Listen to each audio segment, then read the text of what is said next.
Todos, muita paz, né? É um prazer estar aqui de novo, né?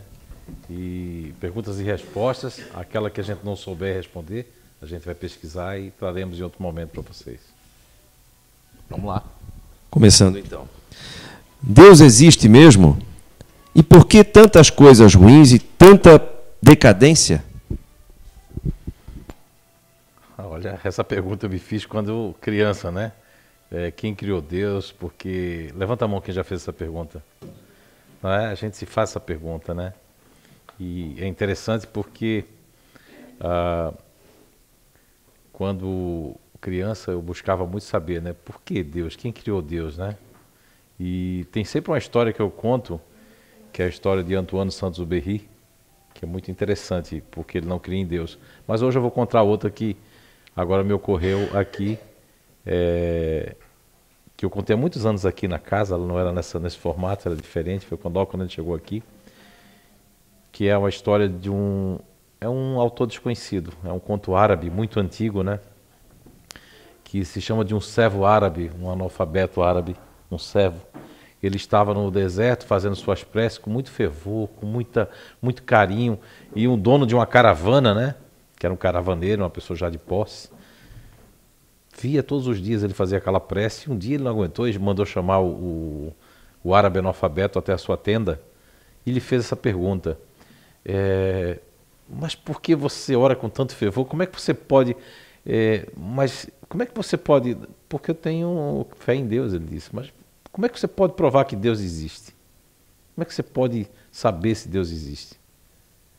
E aí o servo árabe faz uma pergunta pro senhor da caravana e diz assim, ele pergunta assim: quando o senhor recebe a carta de alguém que estava ausente, como é que o senhor pode identificar que é a pessoa que está escrevendo para o senhor? Já que ele é analfabeto, ele perguntou também, né? Aí o caravaneiro disse assim: pela letra, pela expressão, pelo estilo de falar. Então, e aí o senhor já ficou meio entusiasmado com ele, porque ele não esperava que ele ia fazer uma pergunta dessa. E aí o servo faz outra pergunta: quando o senhor compra uma joia, como é que o senhor pode saber que aquela joia, a procedência da joia, quem fez essa joia, de onde veio essa joia? Aí o senhor responde: pela marca do ourives, né, que tem a marca lá, ou a marca do... Tá. E quando o senhor está na sua tenda, perguntou o servo lá, o analfabeto árabe, e o senhor escuta um barulho de animais percorrendo a tenda de noite, como é que o senhor vai saber se é um carneiro, um boi ou um cavalo? E aí o homem respondeu: pelos rastros, eu vou lá e vejo os rastros, aqueles sinais que foram de tal bicho, pela pata e tal, e tal, e tal. Certo, então o senhor pode vir aqui fora, por favor, senhor? Aí o caravaneiro saiu com ele, ele olhou para o céu e a lua estava brilhante, milhares de estrelas, né, multidões de estrelas no céu, e disse assim: o senhor acha que aquilo ali pode ser obra do homem? Ou aqueles são rastros de Deus, sinais de Deus, né? E aí, diante de tantas perguntas inteligentes de uma pessoa analfabeta, diante de tudo, o senhor da caravana começou a pensar e dizer assim: eu não posso dizer que Deus não existe. Tá? Então, assim, nenhum de nós podemos dizer que Deus não existe. Mas no Livro dos Espíritos, na questão número... Porque vem uma série de perguntas. A primeira é quem é Deus, né? Mas na pergunta número 4 do Livro dos Espíritos, Allan Kardec pergunta qual a prova da existência de Deus? Como se prova a existência de Deus? Na questão número 4 do Livro dos Espíritos. E o Espírito de Verdade é quem faz essa resposta e responde que assim como nós aqui, no axioma da ciência, que a nossa ciência fala de que toda causa tem que ter todo efeito tem que ter uma causa, aí ele faz assim. Então eu vos pergunto, tudo que não for, eu quero que você aí, tudo que não for obra do homem é causado por quem? É a pergunta. Que a vossa consciência possa vos responder assim a resposta da questão número 4 do Livro dos Espíritos, né? Tudo que o homem não conseguiu ser obra dele ou construir aqui, quem foi que construiu? Não é? Então, assim, a questão de Deus, ela vai muito, muito grande, porque no comentário na questão número 5, 6, que vai ali, a Allan Kardec diz que tudo que tem na obra da criação é muito difícil o homem fabricar. Você vê que o homem tentou fazer o clone da ovelha Dolly, né? mas ela não detinha certos hormônios que faziam com que ela envelhecesse e morresse rapidamente. Porque o homem pode fabricar um corpo, clonar um corpo de boi e tudo, mas ele não pode fabricar um espírito, né? Entende? O espírito, ele não, até agora, nenhum homem conseguiu fabricar. E ele já fez muito Frankensteins aí, que já fizeram. Na Itália diz que abafam, mas tem muitas criações lá, mas não consegue vivificar o corpo, porque precisa de um espírito. Tá certo? Acredito que tenha respondido. De onde vem a inteligência e por que não me acho inteligente? Olha, eu vou começar. Eu tenho até um livro na minha vida profissional que o título dele é Somos Todos Inteligentes. Tá?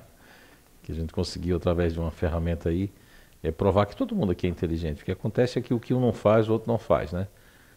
Por exemplo, eu sou uma pessoa que não tenho muito essa inteligência emocional. Né? Então, às vezes eu não tenho essa sensibilidade de saber se a pessoa está boa, se está gostando, se não está, se a pessoa está assim, está assado, mas tem gente que tem essa inteligência de perceber que o outro não está bem, né? Então, mas também tem pessoas que têm uma memória muito boa para acumular conhecimento, né? Então, cada um vai ter uma inteligência. Mas primeiramente, eu vou responder que a primeira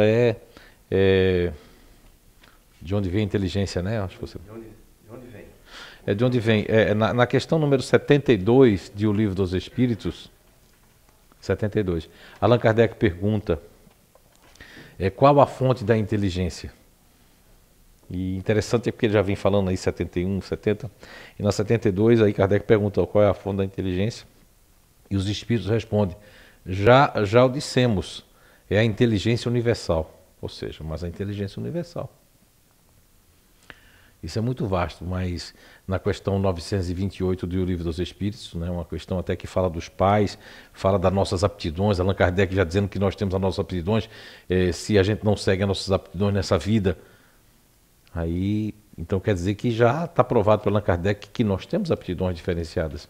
E na resposta 928, até chega a culpar um pouco os pais de desviar o caminho dos seus filhos, porque quer que o seu filho seja aquilo que ele não foi, ou não deu para ser, e ele quer que o filho seja, né? Quantas vezes a pessoa agora nessa onda quer que o filho seja jogador de futebol? O filho nem consegue chutar, vai chutar, né? Não é? Mas ele tem habilidade para outras coisas. Porque antes o pai queria que o filho fosse advogado, médico. Hoje em dia é jogador de futebol, né? O cantor, né, de pagode, o cantor sertanejo, e por aí vai. Às vezes o filho não tem nem condições. E tem filho que não quer ser advogado, quer ser músico. Conheço alguns casos, né? Que a gente trabalha com esse projeto de vocacional lá em Blumenau. Mas é interessante para essa questão da inteligência, que às vezes as pessoas não se acham inteligentes, porque elas têm um tipo de inteligência que papai, mamãe, o marido ou a mulher não valorizam. E a pessoa entra numa baixa autoestima, porque ela não consegue um foco na vida.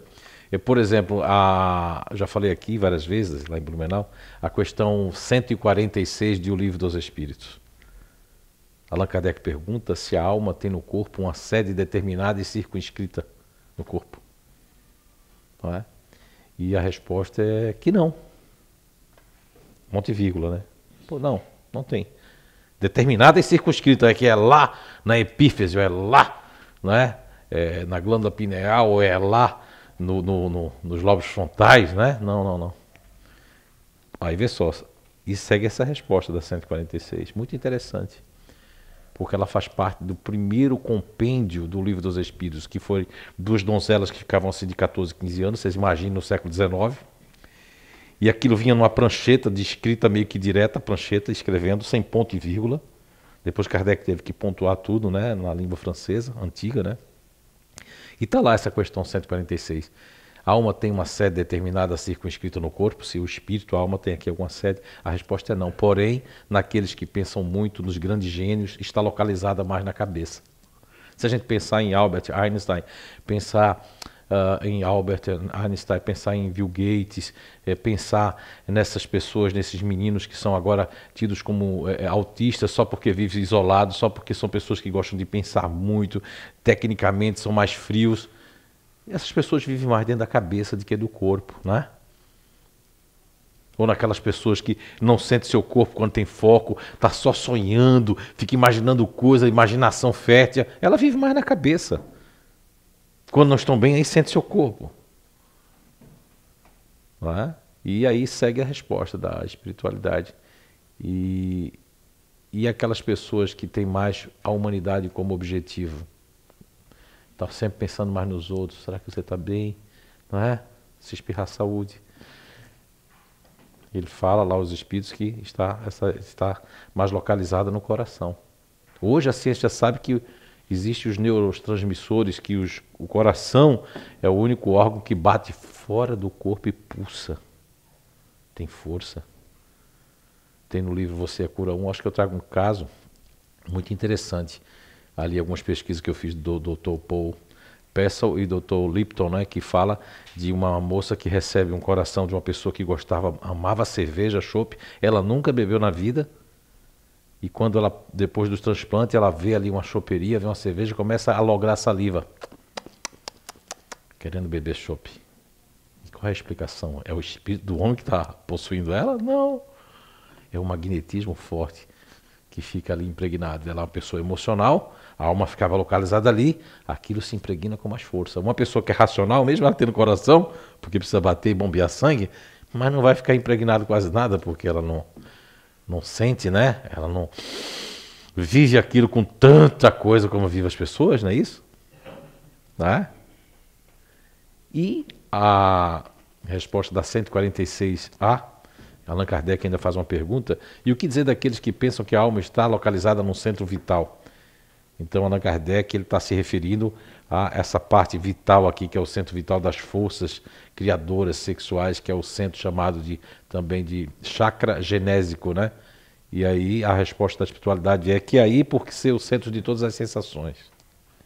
Então é aí que o espírito vai habitar, que são as pessoas, tem muito a ver. Se você pegar uma lógica de Sócrates, que já falava aqui da inteligência do homem ventre, né? Sócrates falava 400 antes de Cristo, ele falava do homem cabeça, homem peito e homem ventre. E você vê que as pessoas que são ativas, não é? Elas têm um bichinho mordendo aqui, pode ver que são pessoas que não vão fazer xixi enquanto não terminar as coisas, ficam andando para lá e para cá assim, fechando as pernas, homem e mulher. E aquilo, porque aqui estão as suprarrenais, é 2 chapeuzinhos em cima do rins, onde produz a adrenalina, que é um hormônio químico, né? Que faz com que as pessoas se movimentem mais. Sejam mais, também muito mais ansiosas, né? Porque essas pessoas têm mais ansiedade, mas também têm mais atitude. Tem as coisas negativas e positivas na ansiedade. A ansiedade não é mal do século nenhum. A ansiedade está na natureza. É formada com a glândula, principalmente formada lá com a amígdala cerebral, para a gente sentir vontade de correr, lutar. E é o que produzia bastante cortisol, que é o cortisona que nós temos no nosso corpo, que é o último hormônio, a se esvair do nosso corpo. Só que a gente não vive mais caçando. Ele sabia, está ligado ao nosso né, ciclo circadiano, né, o ciclo circadiano, que a gente, hoje as pessoas trabalham no terceiro turno. Aí eu pergunto assim, como é que uma pessoa que trabalha no terceiro turno, ele vai fazer, quem já trabalhou aqui no terceiro turno? Eu faz muitos anos, acho que faz uns 30 anos. Então quer dizer que ali onde era para a gente dormir, a gente está caçando, né? Porque está trabalhando, está promovendo estresse. Então todos nós somos inteligentes. E a pessoa que falou ali que não se acha inteligente, minha intuição diz que é uma pessoa que é bastante ativa. E essa pessoa bastante ativa tem a sua inteligência ativa, de fazer, de terminar, de ser detalhista, de correr atrás das coisas. Agora, não vai parecer com o marido, ou com a mulher, ou com o filho, que é uma pessoa que gosta de estar falando, estar pesquisando. Não vai ter essa paciência para fazer isso. Mas todos nós somos inteligentes. E quem fez essa pergunta também é inteligente. Se a pessoa não consegue sentir a vida, o amor, qual a orientação você daria? Então, a orientação mais ou menos essa que eu dei agora, né, mas um pouco diferente. Muitas pessoas não conseguem sentir a vida e o amor porque elas são mais racionais, elas não são tão emocionais como as pessoas racionais. E os ativos também são mais práticos. Então tem gente que não consegue sentir a vida porque também é um espírito, né, que escolheu um corpo, uma família. Na questão 333, 334, 335 de O Livro dos Espíritos, que trata esse capítulo do retorno à vida corporal, vai estar exatamente falando que nós podemos, aí pergunta Allan Kardec na 335, se nós podemos, ou é 334, agora posso estar fazendo uma confusão dessas três perguntas, né? A Kardec pergunta se nós podemos escolher o corpo, ou só escolhemos as situações que nós devemos resgatar. Porque uma vez mergulhado na carne, nós temos o véu do esquecimento. Imaginem vocês se nós nos lembrássemos que o nosso pai, nossa mãe, nosso filho foi aquele inimigo do passado, aquela pessoa que usurpou o nosso lar, aquela pessoa que quebrou todos os nossos sentimentos, né? Então, numa reencarnação anterior, eu venho com a plenitude emocional, eu venho com a vontade de viver a vida, de sentir as pessoas. E numa vida presente eu venho com a incapacidade de me sentir a vida e de sentir as pessoas. Muitas dessas pessoas buscam através do trabalho, através de ocupar a sua mente, ou ocupar o seu tempo, para que não pare para pensar, ou fazer a sua autofilosofia, né, da sua vida. Então, o fato de não sentir a vida, a orientação que eu dou é que sinta outras coisas, procure sentir a si mesmo. Procure buscar as respostas nos pensamentos mais fortes. E busque também mudar de ritmo, mudar de livro, de canal de televisão, mudar um monte de coisa, que aí você vai sentir como é que você funciona, se é mais racional, se é mais emocional, se você é mais ativo. Ok? O que pode estar passando ou acontecendo com uma pessoa que sempre sonhou com os familiares desencarnados e sempre se lembrou com muitos detalhes dos sonhos e, de repente, sabe que sonhou, mas não lembra mais? Então, na verdade, o sono e os sonhos, né? O sono certa feita, um espírito, né, remontando o que se fala no Livro dos Espíritos, que fala da espiritualidade, que na verdade quando a gente vai dormir, a gente está ensaiando a morte, né? Você vê que tem pessoas que passam por aqueles processos de síndrome do pânico, a maioria que já teve contato, fala que tem uma sensação de que se dormir vai morrer. E aí quando quem já teve isso? Levanta a mão. Assim, sensação já teve, né? Aí eu durmo, acordo, tô vivo, né? Eu tô viva, né? Tô viva. Então, todo dia a gente ensaia a morte, não é? Imagine vocês que todo dia nós vamos dormir e a gente apaga, não apaga? Você apaga. E tem dias que você sonha, né? Essa noite mesmo eu sonhei bastante coisa. Sonhei bastante coisa, né? Sonhei com 2 cobras enormes em diferentes momentos. Se fosse a minha esposa, ela ia dizer que alguém vai fazer uma grande traição, né? Mas se eu ficar fazendo apologia ao sonho, a gente vai jogar no bicho. Tem que mandar minha sogra até jogar. Não sei se hoje era fechado. Também ia ligar para ela, mas eu acho que era fechado o bicho hoje, né? Porque sonhei com 2 cobras enormes. Quer dizer, talvez porque eu estava pensando, veja bem, a gente tem que buscar a lógica, né? Como eu estava pensando assim, será que depois de cercado, porque quando a gente chegou tinha uns cocôzinhos estranhos assim, ou foi de um pássaro, mas era tão grande, ou foi de um lagarto ou de uma cobra, né? Se foi de uma cobra muito grande. Talvez eu fiquei pensando na cobra, esqueci, e de noite sonhei com a cobra. Com 2 logo, né? Ok? Mas o sonho pode ser simbólico. Mas o que é que acontece? Acontece que quando nós dormimos, nós saímos do corpo. Cada um vai fazer aquilo que lhe compete, ou seja, se você só fica assistindo aquele UFC, né, que é Roma antiga, né, os gladiadores voltando e o povo assistindo, só que agora o cara não vai mais pro circo de Roma assistir os caras sangrar, se matar, os leões comer. Agora ele assiste na casa dele comendo pipoca e torcendo que o outro quebre a cara do outro, entende? Que esporte maravilhoso. Eu não acho que isso é esporte, não. Eu acho que isso é violência mesmo, não é? Agora, você vai assistir aquilo, ou vai assistir um filme de monstro. Você pode ficar com aquilo tão forte que o anjo da guarda vem, o guia espiritual, e aí, vamos lá visitar sua mãe, vamos visitar sua tia, vamos visitar sua avó. Aí você nem escuta, porque você está com aquele turbilhão de coisas ruins, né? Tem gente que vai rezar à noite para dormir, assistiu novela, o tal do Big Brother, né, lá, mas na hora de rezar é assim, ó, Pai nosso que está no céu, deixa para rezar quando não tem mais força. É melhor rezar antes e vai assistir o filme. Porque se der sono, já fez uma oração, uma autoavaliação, né? Então, e esses encontros são encontros com os nossos familiares. Só que por que apagado? Porque o nosso cérebro não comporta viver as 2 vidas simultâneas, a vida espiritual e a vida corporal. Mais detalhes sobre isso está no Livro dos Espíritos, que começa na questão 400 e vai até a questão 412 de O Livro dos Espíritos, que explica o sono e os sonhos. no Livro dos Espíritos. Mas com certeza aí a minha intuição diz que vai um encontro com as pessoas e você não vai lembrar, mas vai ficar com aquela coisa na cabeça. O que importa é o que você vai ficar depois. Os conselhos vão permanecer em você. As advertências, tudo vai permanecer em você. E tem pessoas que já têm a questão de, já é uma espécie de mediunidade, aí já liga ao sonho aquele acontecimento. Isso parece que eu tive aqui. Quem já teve a sensação de estar num lugar e eu já tive aqui, já vi isso? Levanta a mão. Isso chamado também de déjà vu, né? Porque são acontecimentos que o nosso instinto de sobrevivência, juntamente com os avisos que nós temos quando saímos do nosso corpo. É por isso que nós sentimos isso. A doutrina espírita nos ensina a não julgar. Mas se não avaliarmos comportamentos e atitudes, como manter a consciência do certo e do errado? Quando Jesus Cristo falou, né, e se atribui a ele, que com a mesma medida que julgarmos seremos julgados, a questão do julgamento ela está ligada a uma série de fatos, acontecimentos, né, e que não se pode chegar assim. Eu entendo a pergunta, mas o que está se referindo à questão de julgamento, lógico que nós temos também, tem pessoas que têm aquela questão de um sentimento de antipatia, né? Não é nem de julgamento. Mas o que cria o julgamento é o preconceito. Se você não tiver preconceito, você pode julgar. Você julgou para se defender, você julgou para proteger alguém. Isso é até muito lícito. O que não é lícito é quando você julga porque você assume um preconceito. Como é que se funciona isso?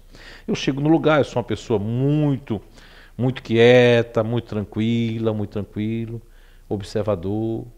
E daqui a pouco chega uma pessoa toda espiritada e faz aquele negócio ali, eu posso julgar assim, que pessoa ruim, eu não quero, tenho até medo dessa pessoa, não quero conversa com ela, vou chegar ali, olha, cuidado com aquela pessoa que chegou ali, meu Deus do céu, todo assim, todo... E aí eu posso fazer um comentário, quer dizer, quando eu julgo para mim, eu sou menos culpado, quando eu julgo e passo isso, o meu julgamento para outra pessoa, eu estou denegrindo a imagem daquela outra pessoa. E o julgamento não é positivo, é um julgamento negativo. Julgar para se defender, mas antes de julgar é bom saber as coisas, porque existe a sua verdade, a minha verdade e uma outra verdade que está vendo todas as nossas verdades.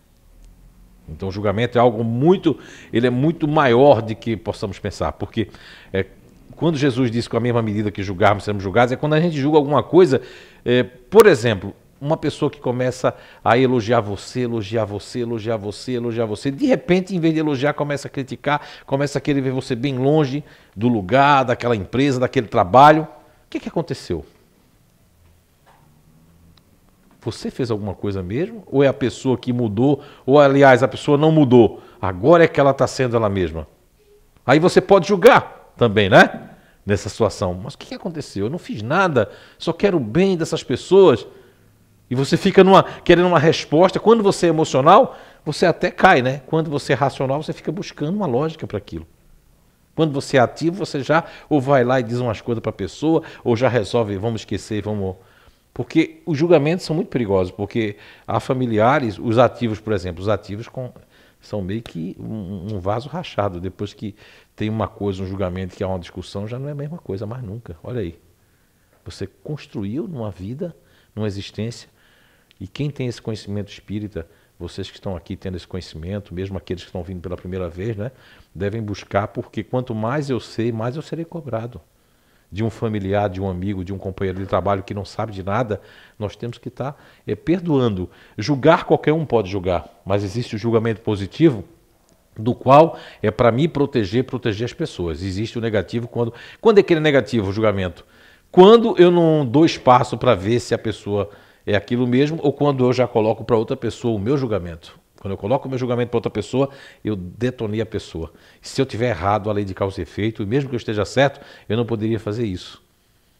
Certa feita aqui na casa, eu usando São Luís, né, Evangelho segundo o Espiritismo, uma parte de São Luís que diz que é melhor que caia um ou dois do que caia a casa toda. Eu tive que usar São Luís, e uma coisa impressionante, que quando eu olho para trás que fiz isso, eu recordo de como é que eu tive essa... Mas se não fosse isso, essa casa não estaria como está hoje.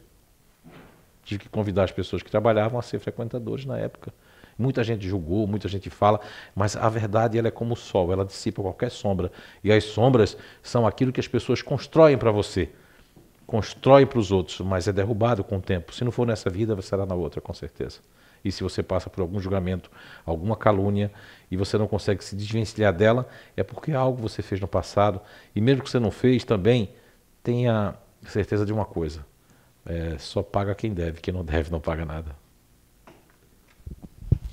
Uma mulher grávida que trabalha na mesa mediúnica, a criança pode ser afetada? Isso aí é muito... no livro dos médios não temos nenhuma...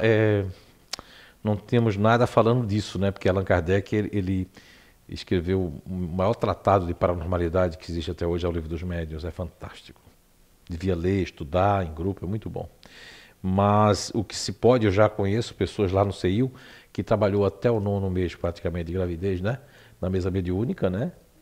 A Heloísa e outros médios lá, e não tiveram nada. Mas tem pessoas que já têm uma fragilidade. Quando a fragilidade de estar a mãe pode afetar o filho. Então, pode ser uma fragilidade física, orgânica, metabólica. E o que é que se deve fazer nesse caso? Nesse caso, a pessoa deve se afastar para poder cuidar do seu bebê, cuidar das pessoas. Assim como tem pessoas que trabalham até o 9º mês, num trabalho físico, né?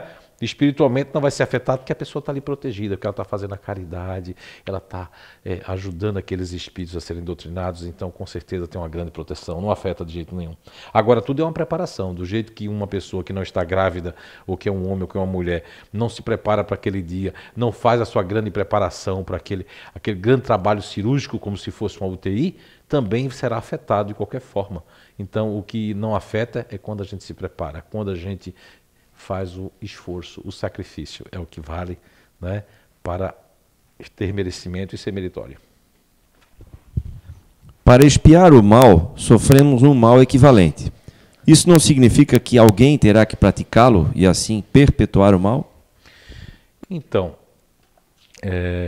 muitas pessoas perguntam se essas coisas ruins que acontecem, né? Na primeira pergunta eu acho que falava alguma coisa disso ali também. Então, a questão do mal é uma questão evolutiva, né? Eu conheço alguns países, eu como menino pobre tive o privilégio de nessa fase mais aí de adulto, né? Quando criança a gente teve bastante problemas ali financeiros, não tinham condições nenhuma, e eu tive em países que parece que é uma colônia fora da Terra.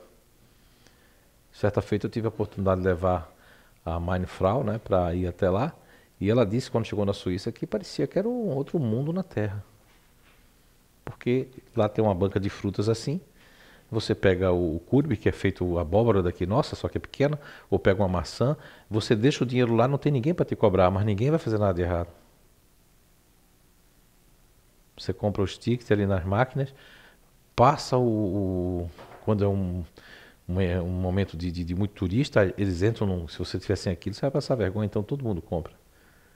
Os fardos de Coca-Cola, de tudo fora dos supermercados, né? Eu perguntei certa feita em alemão e o pessoal disse, não, dorme tudo aqui fora, ninguém nunca pegou nada. Então um país desse ali, né? Estou falando da Suíça que eu conheço bem, já fui várias vezes. Isso não reflete o que a gente passa aqui no Rio de Janeiro, né? A questão do mal é uma questão, não se perpetua. O mal ele ainda é inerente ao nosso planeta Terra, que é um planeta de expiação e provas, não é um planeta adiantado. Também não é o mais atrasado. O Livro dos Espíritos nos diz isso, que o nosso planeta não é um planeta adiantado, mas não é o mais atrasado, mas também não é o mais perfeito ainda. Então estamos passando aqui, é muito rápido, 60, 70, 80 anos.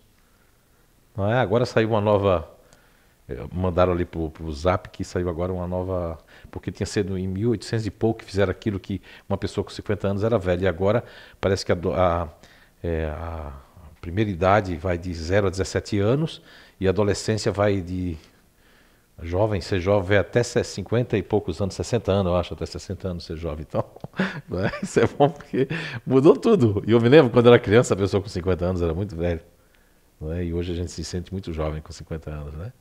Então, assim, o mal, ele é a ausência do bem.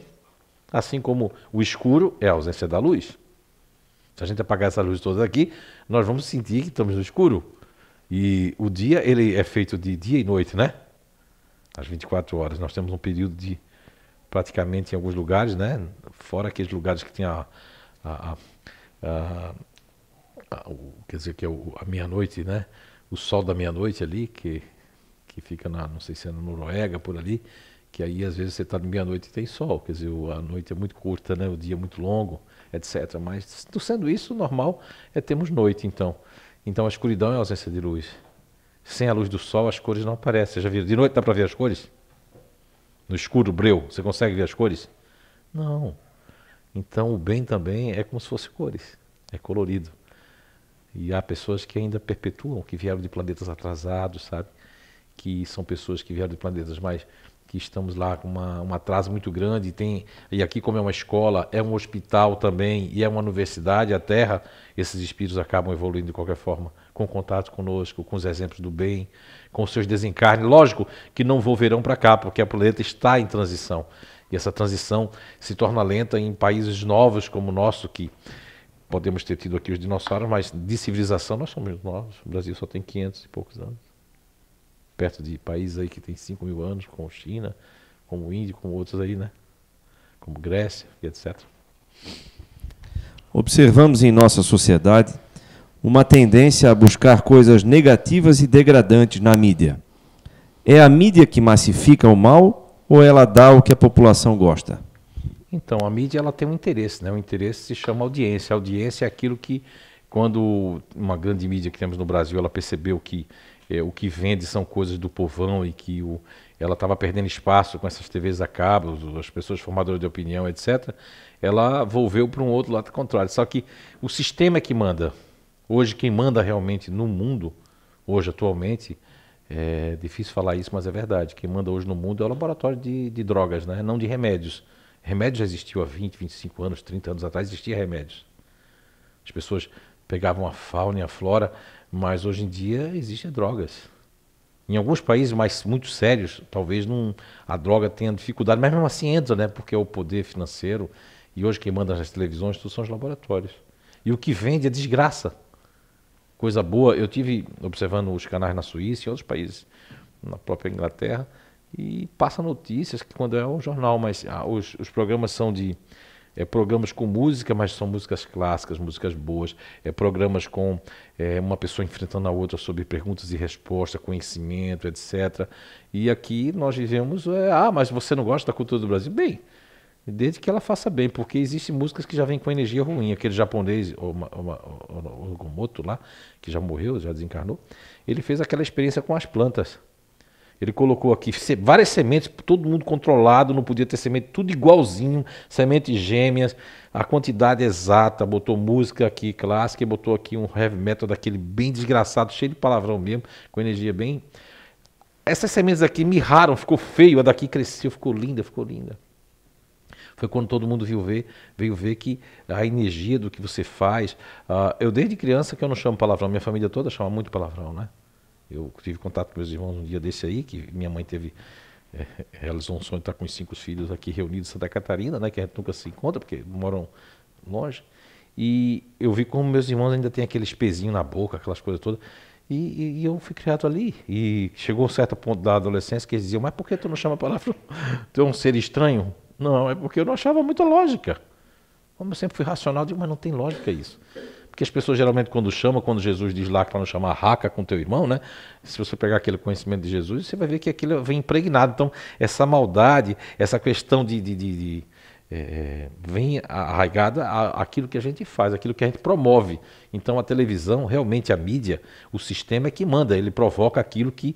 Aí você assiste e você fica impregnado daquilo. Tem pessoas que podem ficar com medo de sair de casa, tem pessoas que já não vivem mais, tem pessoas que já ficam num estado ruim, espiritual e emocional. O conselho que eu dou, a orientação com ele, não assiste televisão, não, assiste série, assiste coisa boa para o cinema, liga a televisão, muda os canais, se não tiver TV a cabo, muda lá para alguma coisa, não assiste, porque senão você vai ficar impregnado de coisa ruim. Não é?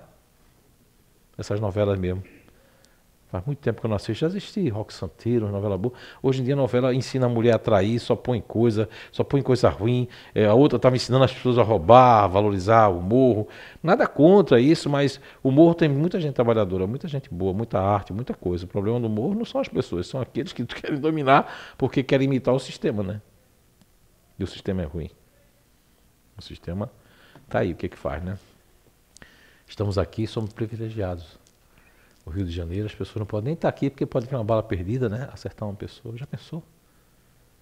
Só vive estado de sítio, né? Nós somos privilegiados, então temos que, de vez em quando, em vez de estar esculhambando os políticos, não vamos resolver nada. Ficar com isso gera uma energia na psicosfera, na costa terrestre da Terra.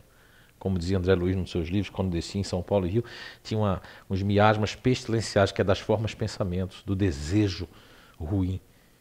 Nós temos que ficar vibrando, rezando do seu jeito, da sua forma, para que possamos aparecer alguém ali, político, menos ruim, para que possa avançar esse país rico de mineral, rico de tanta coisa, rico de tanta arte, rico de tanta beleza, que é o nosso país, que é o Brasil.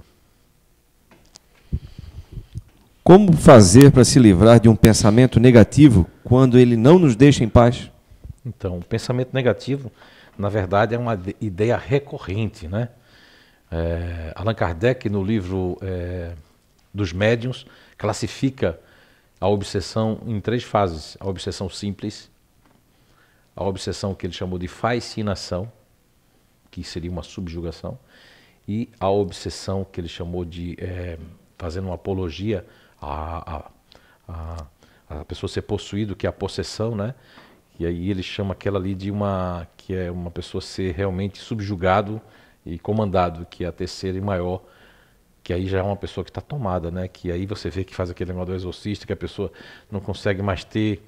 Mas até chegar lá, a mais perigosa de todas é a do meio, que se chama porque a obsessão simples, ela pode começar com uma monoideia, que pode ser um pensamento muito negativo, de eu me desgostar de mim, de eu pensar que tudo, de eu desconfiar de todo mundo, ou de eu achar que eu sou a pior das pessoas, ou que eu não posso confiar em ninguém, ou que todo mundo é safado, que não me empresta, que a mulher é assim, que a mulher é assada, tudo isso pode ser. Ou que eu realmente não tenho capacidade, como aquela pergunta lá que foi a segunda, enfim. Isso se chama monoideia. Pode começar como uma obsessão simples, mas se ela entrar numa fascinação, o que é que acontece? Você se sente fascinado por aquela ideia negativa. Você tem uma certeza tão grande que vem um espírito potencializar isso. Na questão 459 e 457 do Livro dos Espíritos, as duas são bem clássicas e bem claras, né? Que Allan Kardec pergunta assim, o espírito sabe de tudo que nós fazemos ou pensamos? E a resposta é mais do que imaginais. Muitas vezes são eles que vos dirigem, tanto para o bem como para o mal. Nós estamos embebidos aqui no éter, que é o fluido cósmico universal, né? Que no livro Nosfera, a energia de cada um de nós, que eu escrevi aqui em São João, inclusive, foi um livro que eu escrevi aqui no sítio, com a ajuda dos espíritos, mas não é psicografado. E ali o senhor Tesla, que se apresentou, mas falando outra língua, né? E ele falou da energia escalar, que tem tudo a ver com... Nós estamos emanados, então temos aqui muitos espíritos aqui, bons, quando a gente está fazendo as coisas certas, como a questão 456, que se os espíritos veem tudo que nós fazemos, né? Mas só dão atenção, segundo a espiritualidade, àquilo que eles se afinizam. Um espírito que ele é brincalhão, zobenteiro, que gosta de fazer porque a pessoa está merecendo e convidou para a casa dele, como é que a gente convida as pessoas para casa? Quando a gente vive só coisas ruins. Por exemplo, tem uma história que faz muitos anos que eu contei aqui também, muito tempo, que uma pessoa faz um pacto com Jesus, né? Mas ele faz um pacto mesmo assim, ele diz, ó Jesus, se tu vier na minha casa eu vou acreditar, eu vou mudar minha vida toda, a partir de então, se tu vier na minha casa, e ele fez isso dentro da igreja, foi em todas as igrejas ele foi na igreja de crente católica, foi no centro espírita, ele foi em todos os lugares, foi na Seixo Noé, foi em tudo mais, e jogou uma promessa em tudo que é canto lá, e chegou em casa, ele também fez, se tu Jesus vier na minha casa, a partir de então eu vou ser uma pessoa diferente. Quando deu 18 horas em ponto, estava batendo na porta da frente, mas bateu devagarinho assim, ó, com muita educação, né? Mas só que na mesma hora lá atrás, porrada, a porta quase se quebrando, e quando ele foi ver, aí ele disse assim, quem é você? Quem é você? Eu sou o diabo, deixa eu entrar. Aí ele, não, sai daqui, porque ele estava esperando Jesus, né? Aí, com muito esforço, ele conseguiu trancar a porta. Aí ele foi lá, aí Jesus entrou, Jesus, sim, sou eu, você convidou? Aí quando Jesus ia sentar, só um instante Jesus, ele lembrou, né? Do quarto dele, ele lembrou. Porque na cozinha, aí, quando ele foi no quarto, ele viu a cozinha cheia de bebida, de cerveja, de ponta de cigarro, de maconha, de tudo, cocaína. Ele foi esconder tudo aquilo. Aí, quando ele viu, estava na janela o diabo batendo lá, né? E aí ele foi empurrando na janela, fechou. E aí ele viu cheio de pornografia no quarto dele, cheio de coisa, de coisa demais. Né? Aí ele pegou, foi para a sala. Aí ele disse: Jesus, desculpa, mas como eu estava dizendo, Jesus, eu queria falar, eu queria te pedir uma coisa, eu queria te perguntar. Aí daqui a pouco de novo, aquele barulho lá atrás. Aí ele disse: eu não consigo entender, Jesus. Jesus, você posso conhecer sua casa, seu quarto? Não, está tudo desarrumado. Mas eu queria entender como é que você está aqui e o diabo quer entrar aqui dentro. Aí Jesus disse: você... Porque tinha o quadro da Santa Ceia na sala, tinha a Bíblia aberta na sala. Mas você só deu a sala da sua casa para mim entrar, o resto está tudo com o diabo. Ou seja, como é que você quer ter boas ideias se você não procura algo para se melhorar? Para apagar uma monoideia, uma ideia recorrente, que vai se tornar uma obsessão para você. Às vezes tem gente que nem precisa de obsessor, ela mesma se obsedia. Ela mesma busca as coisas, porque assim, existem vários tipos de inteligência, né, como eu falei para vocês. Eu tenho um irmão que tem uma inteligência assim ímpar, né? Eu tenho também uma tia que também tem essa mesma inteligência, que é a inteligência da vitimização. São pessoas que são mais detalhistas, são autocríticas de si, dos outros, mas elas nem percebem, elas gostam. Se você pergunta para mim: bom dia, como é que vai? Pergunta para mim. Para morrer, ainda bem que você veio me ver. Você está rindo é porque não é com você. Então, uma pessoa dessa que tem uma ideia recorrente vai ser muito mais forte. Ela vai demorar a sair. Eu preciso de ajuda. Seja aqui na casa, na conversa fraterna, seja onde você procurar. Eu preciso me conhecer. Eu preciso me entender. Eu preciso que alguém me ajude também. Porque todos nós precisamos de ajuda. Se nós não tivermos isso na cabeça, nós somos orgulhosos. Porque você arranca seu dente em casa, você faz a obturação? Não, você tem que procurar o quê? Um dentista. Não é isso? Seu carro quebra, você tem que procurar um mecânico. Então, quando você tem problemas desse porte, você tem que buscar ou a área psicológica, ou a área fraterna, ou a área de uma casa espírita. Você tem que buscar ajuda, ok? É isso. Não é espírito não, isso deve ser um barulho da rua. Por que muitos desencarnados nunca se manifestam na casa espírita? Será porque quando encarnados não frequentavam o espiritismo? Olha, isso aí não é muito assim não, porque eu já psicografei a Madre Teresa de Calcutá, né? Que até fiquei meio assim em dúvida se realmente eu podia ter psicografado, mas a psicografia, pelo menos ela assinou como nome dela, e como eu não tenho consciência da minha mediunidade, que eu deixei de ser médium, né? Me aposentei. Tô brincando. Mas já psicografei aqui, inclusive, espíritos que não foram espíritas, né? Que já tinham desencarnado de familiares das pessoas aqui. Tem alguém aqui que eu recebi alguma psicografia? Que não era espírita a pessoa? Você, né? Você recebeu de quem? Eu recebi da minha avó e do meu sogro. Seu sogro não era espírita? Não. Tem provas que era ele na psicografia? Sim. Muitos detalhes aí, de família, de apelidos e tudo. Então tá aqui. Eu já recebi psicografia de pessoas que nunca foram espíritas, porque no mundo espiritual, quando nós desencarnamos, lá não tem religião. Eu lembro de um fato, já que eu falei o nome dela, Madre Teresa de Calcutá. Estava na Índia, em Bombaim, que agora é Mumbai.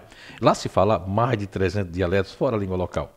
E a Madre Teresa vinha passando, estava no colo, com um moribundo, passando um guento na cabeça dele, e ele falava muitas palavras que ela não entendia aquele dialeto, e vinha passando uma enfermeira que era daquele dialeto, que era daquela localidade, se aproximou e disse: irmã, ele quer saber a sua religião, porque ele quer morrer sendo a sua religião.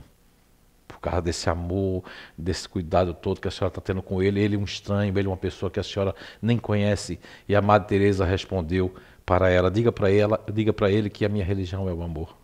Então, no mundo espiritual não tem religião. Quem criou as religiões, os dogmas, quem cria todas essas coisas são os homens. Muitas vezes por interesse, muitas vezes por acreditar naquele caminho ou querer nos colocar naquele caminho que eles acreditam.